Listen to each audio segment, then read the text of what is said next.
Welcome back. You're still on the Be Bold show, and what you've missed so far. We've done African aerobics, which was really just a zonto exercise, which a lot of people have lost weight just doing that. We gave away some gift stuff. We had preachers. We also gave away some CDs from Preachers Group.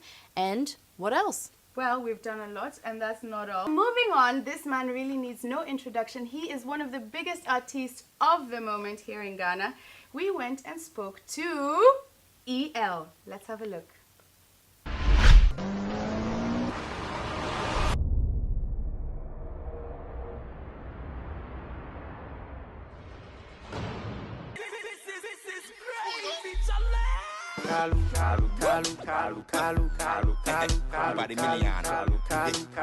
EL is a guy who loves making music, who's been in love with making music since his childhood, and who has actively and very, very passionately pursued that dream up till now. So you knew since childhood that you wanted to be an artist, you wanted to be a musician? Yeah, I used to watch Michael Jackson on stage. I used to watch people pass out when this guy was performing. I was like, this could be a nice way to spend your life, man. I mean, it's been in my subconscious, it's been in the back of my mind for a very long time, and it just spiraled into something else. It spiraled into EL. So how did your parents take that? Michael Jackson? Michael Jackson and your music career. You know, many parents have their own ideas of what they want their children to be when they grow up. They want them to be this type of person, and so I guess they try to mold me in a particular direction, you know. But I had a dream myself. I had what I wanted to be in the end, also in the back of my mind. So even though I went down that path, at the end of the line, I realized that this is all good, but let me do me for a while and see how that works out. And if I should fail, at least I gave it a try. Shout out to Reggie Walk, I'm my last two. I didn't feel you, I wanna do a beat blast you. If you get time, holla me, I go come true. Crank my shoe, I'm about filial. So when did you actually start rapping? I started rapping a little before Presec ended. Jay So used to record songs in his bedroom in Adamsa. So one day he just invited me over. We were very good friends, and I knew he was also into music. So he invited me one day, and he was doing a song, and I said I could do a verse on it. He said, "Really?" I said, "Yeah." And he let me do a verse, and it was like, "Wow, really? Really, you could do this all this while, and you never showed us?" So he invited me to be a part of the group he was starting then. It was called Skillions, and I was like, "Cool, let's do whatever. Let's see how it works out." And that's what happened. And you left Skillion.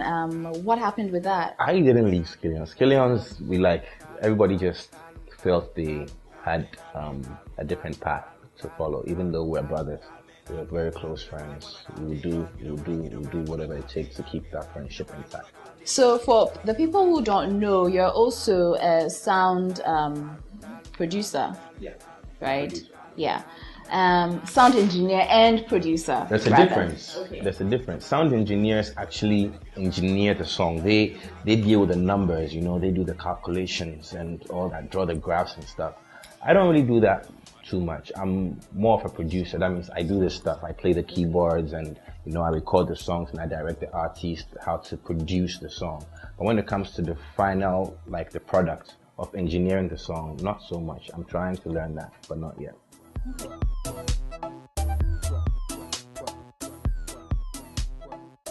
But by then, did you see this as your career path for sure? No, it was just a hobby. It was just something I was doing on the side. So when in your life did you know, and did you say to yourself that this is what I want to do? It happened when I started working after my national service.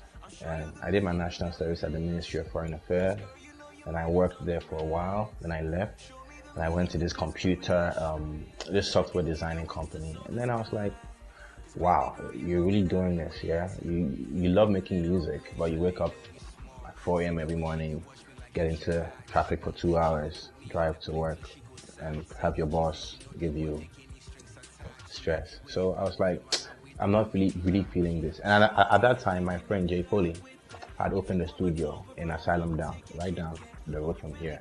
And I used to go there every time after work, and I just felt like, I'm in my zone now. So after a while, I said, you know what, I'm not going to go back to work. And it was a really difficult time in my life because it went against the wishes of family, friends. The people would call me, my uncle would call me, Charlie, go back to work. What are you doing? What are you doing? What do you think you're doing? I said, no, I'm not feeling it, you know. And you have only one life to live. They call it YOLO. And I just decided to go and be in that studio with Foley. Baby girl, you know I'm on your mind. Your mama said you're losing concentration. And lately you've been so disorganized. So fast forward, baby, stop it with the play. I felt like I was making a mistake, but I thought I'd rather make that mistake and learn from it than not to make that mistake at all and wonder if I had actually done the right thing. I bet you tired of waiting, you heard enough excuses. And talk is cheap, so what's a tease if your bluff is useless? And love hurts, so pardon me, I don't f with Cupid. And possibly she's gonna leave with some cuts and bruises. But shorty, I think you know that I am with that. If you want my Toblerone, I'ma take your Kit Kat. All you really gotta do is tell me where the switch at. Tell me where the switch at. Let me turn the lights down so we can get busy. Nothing to be afraid of if you get with me. And we can get jiggy and be at it all night. I think there's a difference between who I am in private and who I am out there. You know, there's a vast difference, and so people get it twisted sometimes. They see something maybe in a video or on TV, and they put that as a direct interpretation to who you actually are. That's what branding is. That's what you're presenting to the rest of the world. And I think the more efficient your branding is, the more successful you're going to be. So we here at BBN put a lot of priority when it comes to branding. When we're about to release a song, we put out artwork, whether it be a billboard or it be some promo on the internet or whatever. We put out that artwork to make people aware that this is coming to hit you really soon. And I think that goes a long way to contribute to the success of whatever you're doing, whether it be a video or a song or whatever.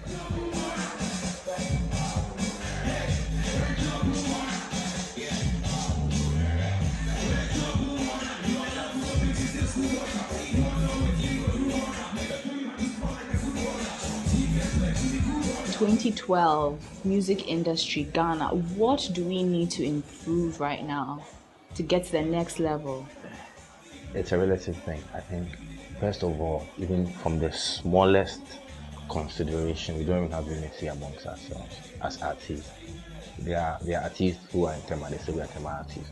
They don't come to Accra, we don't go there. It's like this, and this imaginary veil between us. We don't communicate as much as we need to. We have artists who are stabbing other artists in the back. They have media houses who are giving preference to certain kind of artists, even though they know that certain kind of some other artists have more clout and have more to do with whatever event. Or it's just a lot of politics going around. And I think as soon as we become one, and we have one aim, one vision, and one goal, one objective, I think then it follows from there. Dog your boy, I be true baller. If the money we go spend, I go do all that. We dey chop the pound, we know the bull dollar. Cause even if it be the new course, you the cruise for town. You know they look proper. Make you come, I go find you some $2 jack. If you feel like we go open some cool job bar. So what would you say to young people out there who are sort of, because in Ghana, for instance, people don't encourage the arts, especially Ghanaian parents, they want the traditional, you have to make money, so go to the traditional line. What would you say to young people out there who are sort of confused? I'll say God has given everybody a talent. It's up to you to be truthful to yourself, to be honest to yourself, and find that talent and work within the means of that talent, work within the boundaries of what that talent can provide you. And they say the sky is the limit, and you can do whatever you want. You can be whatever you want to be. You can just dream big and make it. But when you're dreaming, make sure that you add logic to that dream, and then you add planning to that dream, and the sky will be the limit. So dream big and plan for success.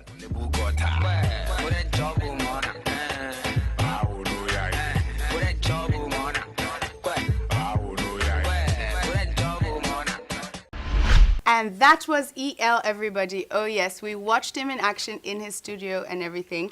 But we have a huge surprise, because guess who is right here with us in the studio? That is right, EL, welcome. Let me clap for you. I'll just do the clap. How are you? Thank you. I'm great. How are you? Now, the one thing we didn't mention in the interview was that we actually met you before because one day we were following Manifest and we came into your studio. Do you remember that? That was correct. That was a while ago. Man. That was a while ago. Small world. Yeah, Small world. yeah, Mhm. definitely. I remember. It was amazing. Now, there's a reason why you came into the studio today. Do you want to share that with us? Well, EL is a very kind, benevolent, giving kind of guy. Uh-huh. And I have an album out. It's called Something Else. So I just thought I'd come over here and you guys being so kind to me and giving me the opportunity to talk about my life, you know, what I've been through, where I've been. I decided to bring some CDs and give away to you guys. Look at that. So it's called Something Else? It's called Something Else. Yes. It's a dual meaning, something that I'm giving to you. And I'm here to give you something else, something different, and something which is from EL to you guys out there. And how was it making this album? It was a task, you know, because before this album actually came out, I've had the opportunity to release previous albums, you know, but this is the one that actually made it into the forefront of the whole movement. So it's been an adventure, it's been a journey, and it's been something else. It's been different. Wow. Well, you heard it from EL. You can be winning one of these fantastic CDs on our website, www.thebeboldshow.com. And what you have to do is just comment and like all our articles. And the person that has the most interesting comments and the most likes is likely to win this CD. Well, EL, will you be signing these for us? Yeah, I'll be personally signing them, putting some nice, interesting something else messages. I like that. I like that. So you can I might probably put Joey B's number in there as well. Oh. Yeah. Oh, so you can. Very smart, very smart. Well, make sure you go onto our website, like and comment, and you'll be walking away with one of these. Now, everybody, we are going for a quick break, but don't go anywhere because you will not want to miss what happens after. After the break, bold tips, and then we have our weekly sickle cell project. We'll be right back.